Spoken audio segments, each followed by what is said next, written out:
Sawadee ka Thailand, mabuhay Philippines. Ayan guys, share ko lang sa araw na to, grabe. Hindi madali ang buhay natin, ano, 'di ba? Pero syempre, kailangan nating lumaban, patuloy tayong mangarap. Wala pong basihan sa pag-abot ng ating mga pangarap sa buhay, kung ano man yung mga gusto natin na hindi natin nagawa before. We still have time to do it, and this is the right time to do it, di ba? Yan. Ako, share ko lang sa inyo guys. Ayan. So, late na po akong nag-aral ng college. Kasi, I graduated at age of 28. Kasi nga, working student ako. Yan. Sobrang hirap ng buhay. Kumbaga, nung nasa college ako, pasang-awa lang ako. Pero kasi nung elementary ako, from grade 1 to grade 6, I'm top 1 kasi ako. So, I graduated valedictorian in elementary. Then, consistent, top 1 din ako in high school and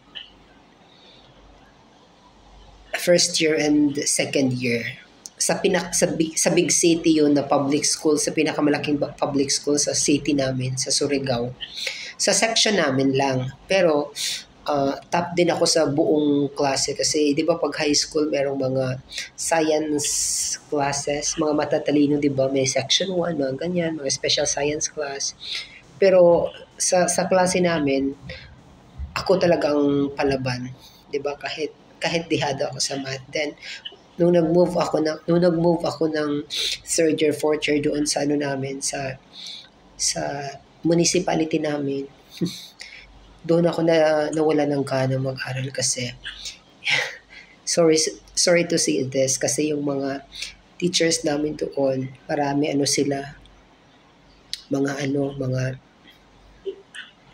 mga mukhang pera ang labanan, may favoritism sila. Nawalan ako ng gana pero active pa rin ako, nagpa-participate pa rin ako sa school, nag-host pa rin ako, then gawa nga din na sobrang hirap ng buhay. Parang nawalan na din ako ng drive, nawalan ako ng gana. Sabi ko, sige Purya, bahala na lang.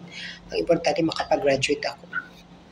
Kasi then after high school, nag-stop din ako ng ilang years kasi akala ko noon mag-ipon-ipon muna pero hindi pala. So sabi ko, hindi maganda yung plano ko na mag-ipon muna, mag-work muna tapos ipon. Walang nangyayari. Kumbaga natingga din ako ng ilang taon, mga 5 years. So after 5 years, doon ko na-realize na kailangan ko mag-aral at magtrabaho. Yan lang, share ko lang. So, yung first course ko is gusto ko kasi maging abogado. Nakita nyo naman, di ba? Ano talaga ako, palaban ako, charot. Ang first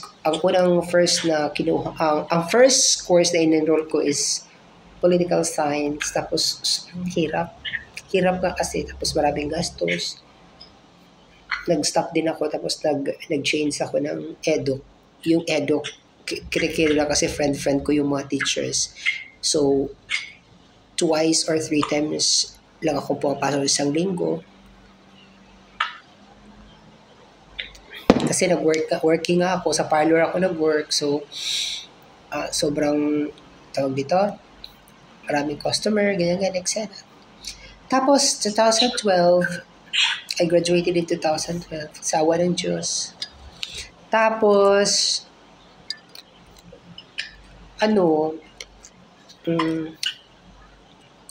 nag-take ako ng let agad-agad, pero hindi talaga, kasi ayoko talaga magturo. So, nag-work ako sa pharmacy. Yan, nag-work ako sa pharmacy, tapos nag-work din ako sa field, sa PNG. Ganyan, nag-send ako. Tapos, sabi ko after mga ilang years, sabi ko, na-realize ko na gusto ko din magturo. Sabi ko, nag-work din ako. Pero ayoko yung sa classroom setting, di ba ang dami mga bata, ayoko yun. Ayun, tapos ang first teaching job ko is sa International School, yung summer camp. Yan, mga Koreans, Chinese, Taiwanese, mga iba-ibang lahi, Russians, ganyan ang students namin. Doon ko nagustuhan kasi one-on-one lang tapos ang group namin kasi 5 ganyan. 3 students, consists of 5 students, 7, ganyan. Pinakamarami na yung 10 sa groups. Yan. Ayan. Tapos after that, nag-stop din ako. Sabi ko, hindi ko talaga bet ang pagtuturo. Kaya, nag-work din ako sa call center. Call center? Yes, Ay, hindi. Nag-work, iba palang work ko pa. Sales uli. Nag-sales uli ako, tapos sabi ko ba yan? Tapos gusto ko rin magturo. Sabi ko, mag-teach uli ako. Nagturo ako sa private school. Then after 2 years, nakadalawang school ako, 1 year na experience. Sabi ko, mag-teach uli ako, ay mag-change uli ako ng work kasi ang late na sahod sa private school, 8,000.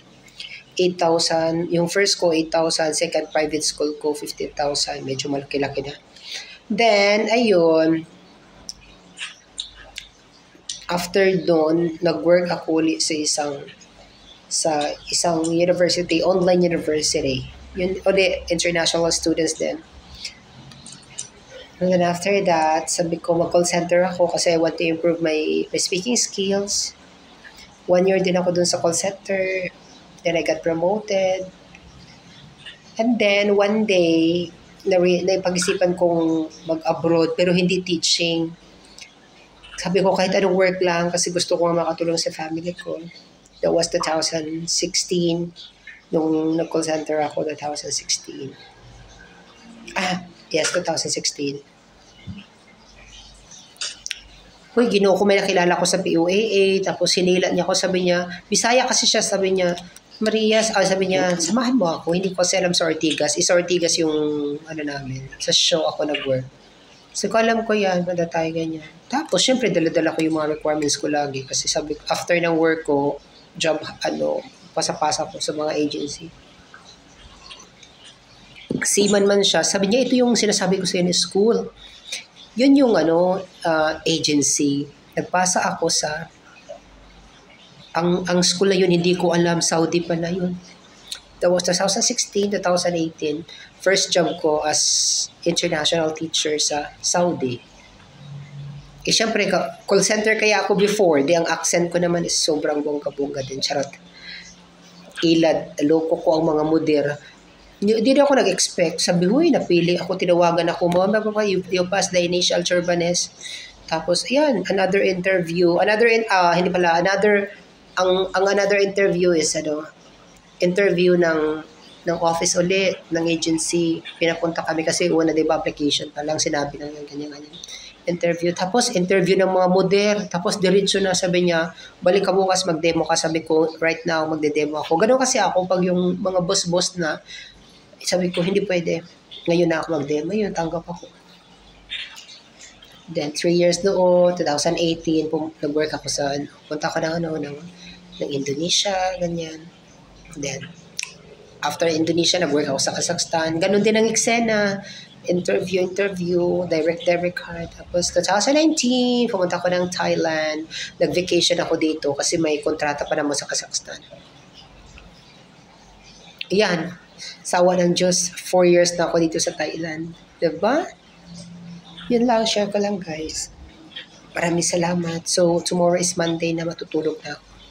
Bye everyone. Thank you so much to my subscribers maraming salamat sa inyo lahat. Thank you so much to all my kind, handsome subscribers around the world, beautiful subscribers around the world. Thank you so much for always watching my video. Please do not skip the ads so you can help me earn naman in a little way.